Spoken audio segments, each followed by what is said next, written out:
लाल मिर्च में ठूस ठूस कर अचार भरती हुई बुआ मुझे आंगन में ही मिल गई। बुआ और मुझ में लगभग 20 साल का अंतर, लेकिन ये अंतर भी कुछ ऐसा था जैसे मिर्च और मसाले जैसा अलग अलग रखे जाते हैं, लेकिन असली स्वाद मिलकर ही आता है।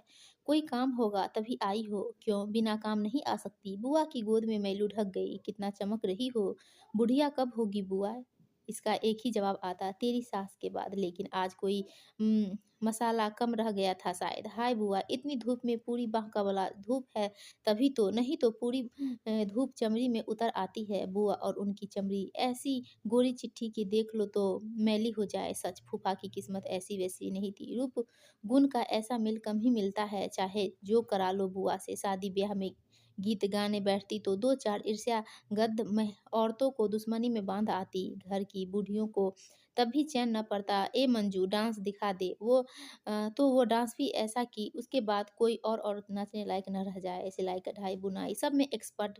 मैं कहती थी बुआ कुछ तो छोड़ दो, और वो छोड़ भी देती थी एक समय के बाद। ये बात मुझे कभी समझ नहीं आई थी कि कोई एक शौक पकड़ कर चढ़ती जाती है और एक ऊंचाई पे पहुंचकर बुआ उस टीले से कूद जाती थी। आज लड़ रही हो फूफा से, कोई बात हो गई है क्या?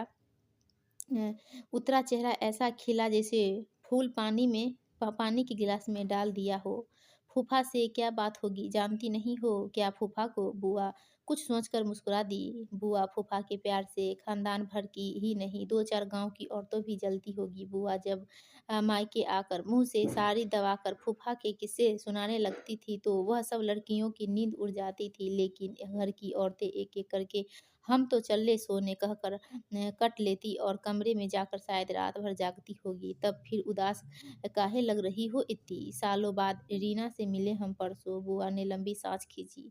तू नहीं जानती उसको, हम साथ में पढ़ते थे। तो क्या आदमी खराब है बेचारी का? इतनी सुंदर बीवी है बेचारी, आदमी से इतनी परेशान है। सहेली के दुख से बुआ की आंखें छलछला आई। मैं कल्पना कर रही थी कि पीकर आता होगा, खूब मारता होगा एक एक पैसे के लिए किच-किच। तू जैसा सोच रही है वैसा नहीं है। बुआ मेरे मन की बात जान गई। रीना का आदमी मारता-पीटता नहीं है, उससे जलता है। कोई एक गुण है क्या उसमें? गुनिया है गुनिया। बुआ का दुःख तो सहेली के दुःख से जुड़ा था, लेकिन सहेली का दुःख अभी भी समझ से परे था। लेकिन वो क्या कहता है फिर? वो ना उसकी हँसी न सह नहीं पाता है।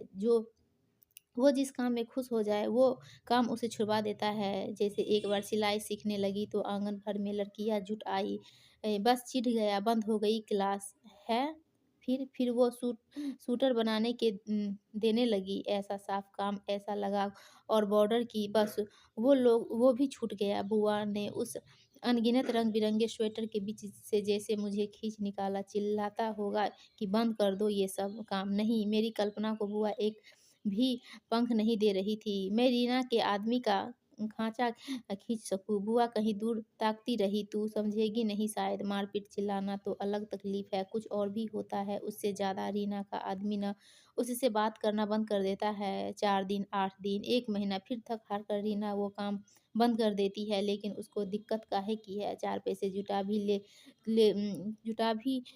तो लेती है। बीवी घर बैठे मेरी सामान्य बुद्धि इतना ही सोच पाई। बुआ एकदम गंभीर हो गई। देख, सबसे खराब औरत पता है कौन सी होती है?